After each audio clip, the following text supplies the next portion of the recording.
G'day, Graham Lorimer here, back for my second instalment on environmental weeds. Last time I explained how different environmental weeds have different levels of seriousness, some much more so than others. I also gave you some ecological principles to apply to work out which ones are most serious and how the different species will behave.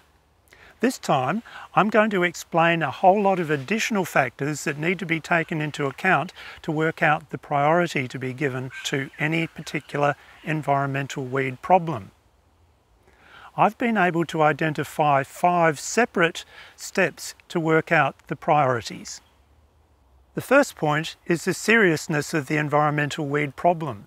What sort of impact it's having in displacing indigenous flora and fauna. The second point is how rapidly and how far the environmental weed problem is likely to spread.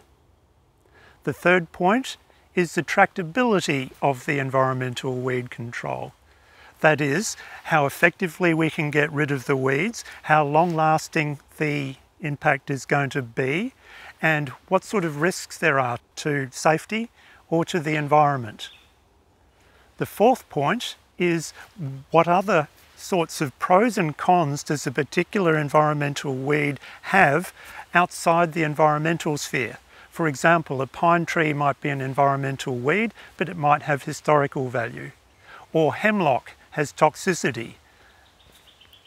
The fifth point is whether there are legal obligations to remove an environmental weed or not, or whether you need a permit to get rid of it. Let's take the example of this small-leaf clematis or Clematis decipiens here. We'll go through the 5 points. Point 1, how serious is it? Well, this is a listed endangered vegetation type. And as I look at this expanse of small-leaf clematis, you can see it's really smothering vegetation and is likely to make shrubs fall over and become damaged, and it's taking up so much of the sunlight that it is adversely impacting on all of the plants and the fauna underneath them. And in fact, there are some rare plants scattered through this area.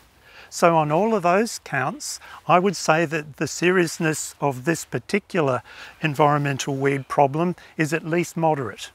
Point 2 is the rate of spread of the environmental weed problem. In this case, I've watched this small-leaf clematis start from a small patch a couple of years ago and has rapidly enlarged to cover most of the ground, and it's getting larger around the edges.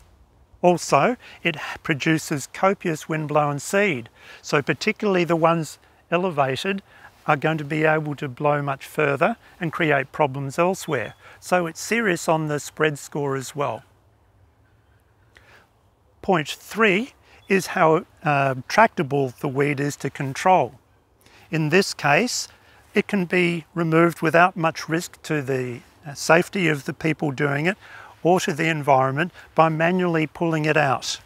I think we can do a pretty good job of that, and to have it create a lasting impact with only fairly irregular follow-up action to make sure it doesn't come back again.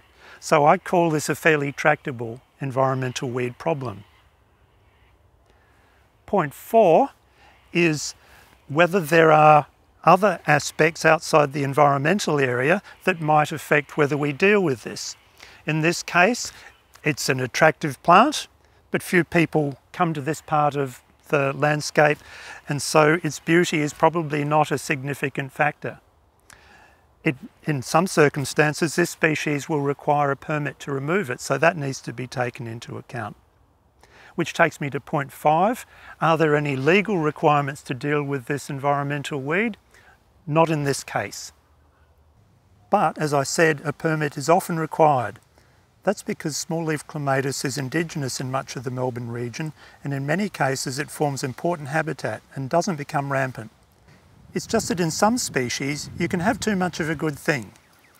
In the last video I mentioned burgon, wonga vine and weeping grass as other examples. And if you're uncertain whether a plant is a problem, remember Lorimer's first law of weeding. When in doubt, don't pull it out. As a counterexample, look at the panic veld grass growing underneath these cherry ballard trees. Point 1, is it serious?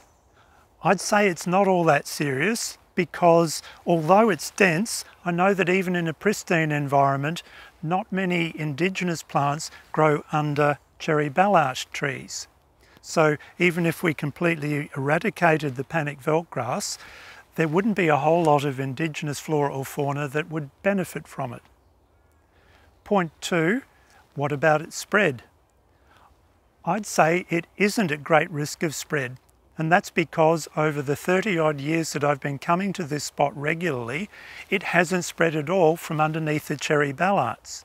That's a very common phenomenon with panic veld grass being confined underneath the cherry ballards. Ants may spread the seeds further afield, but I've never seen the panic veld grass established beyond the confines of the cherry ballards. Point 3, how tractable is it? Well, it's easy to pull out. You could use chemicals, but you can avoid the risk of using chemicals. And so you could, in principle, remove the species. Many people try and do that, but what they find is that it's only very temporary. So although it's tractable as a one-off exercise to remove it, it's not tractable in the long term. It doesn't provide any lasting benefit, and that's a real problem. Point 4, does it have redeeming qualities? I can't think of any. You might like the grass, and it might provide some seeds for a few ants, but I don't see that as a big deal from a biodiversity conservation point of view. And point 5, there's no legal obligation to do anything about it. So my fellow volunteers and I have decided that there are better things for us to spend our time on to look after flora and fauna than to put a lot of effort into controlling something like this. Of course, it offends our desire to have a landscape that looks natural, and this doesn't. But that's a different issue from looking after the flora and fauna. And if we can only do one, our job as volunteers is to look after the flora and fauna. Notice how I used the concept of passenger and driver species when I assessed the seriousness of the clematis or the panic veld grass, and also how long-lasting the control of these species would be. If I was dealing with an opportunist species like a fleabane, I'd also be thinking about whether disturbance that kept on going was going to make my efforts at control futile. You probably also noticed that I relied on quite a bit of personal experience when I assessed the different weeds. Always make the best use you can of people's experience. Discuss it with other people. And if you're still left in uncertainty, remember Lorimer's first law of weeding. When in doubt, don't pull it out. You can do far more damage by inadvertently doing something wrong. Now, being a scientist, I would love to have a formula that told me from the scores that I might give each of those 5 points what priority I should be giving to any particular environmental weed problem. Unfortunately, I don't know of any such formula. The best I can come up with is this thing called a triage matrix, which I've adapted from these guys Downey et al. This is what the triage matrix looks like. The 9 white cells contain suggested management actions in response to any particular environmental weed problem, depending on how we would characterise that problem on the left-hand side of the table and on the top row of the table. Starting with the left-hand side of the table, it says level of threat to biodiversity based on my point 1, how serious the environmental weed problem is to biodiversity, and my point 2, the potential for the problem to get worse, either by spreading or becoming denser. And we have to choose between ratings high, medium, and low. To take that example of the panic veld grass underneath the cherry ballards, I would say that the potential spread is very low because it hasn't shown any sign of moving out from under the cherry ballards for years. I'd also say that the seriousness is on the lower end of the spectrum, And that would mean that we would be looking at a management action from the lowest row of the table. And we'd choose between those three according to the tractability that's listed at the top here. That's my point 3. That is the effectiveness with which we could expect to achieve lasting environmental improvement safely to humans and the environment. Again, we have to choose between high, medium, and low. And to take that example of the panic veldtgrass again, I would say that the tractability is low, based on the fact that as long as the cherry ballarts remain, the panic veldtgrass will keep coming back each time we remove it, so we can't achieve lasting improvement. Given that I've put low as the rating both on the left-hand side and on the top, that puts it in the bottom right cell of the table. Category I, no action required until higher priorities are satisfied. To take the other example of the small-leaf clematis, that's more up this side of the table, I would say that the level of threat to biodiversity is high, based on the fact that the vegetation type is endangered. There are locally threatened plants present. They are becoming smothered, which is affecting some fauna habitat. And the rate of spread is high, based on the windblown seed and the observation that new plants keep coming up in the area. I would also say that the tractability is high there, based on the capacity to remove the small-leaf clematis using manual means quite safely and with a reasonable prospect of achieving a lasting improvement. With high on both the left-hand side and the top of the table, that gives me this response. Category A, weed management is critical, immediate, targeted, and long-term.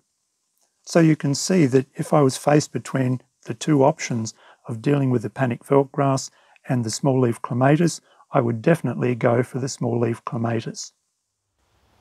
A word of caution though, the triage matrix doesn't take into account the non-environmental attributes of a plant, such as the historical value of a pine tree, and it doesn't take into account legal requirements. I hope you'll find the triage matrix and my 5-point method of determining priorities for environmental weeds useful, as well as the ecological principles and concepts that I gave you in the previous video, as well as Lorimer's first law of weeding. That's the end of this video, and I hope there'll be more. I'll leave you with one last look at the 5 points to work out the priority of environmental weeds.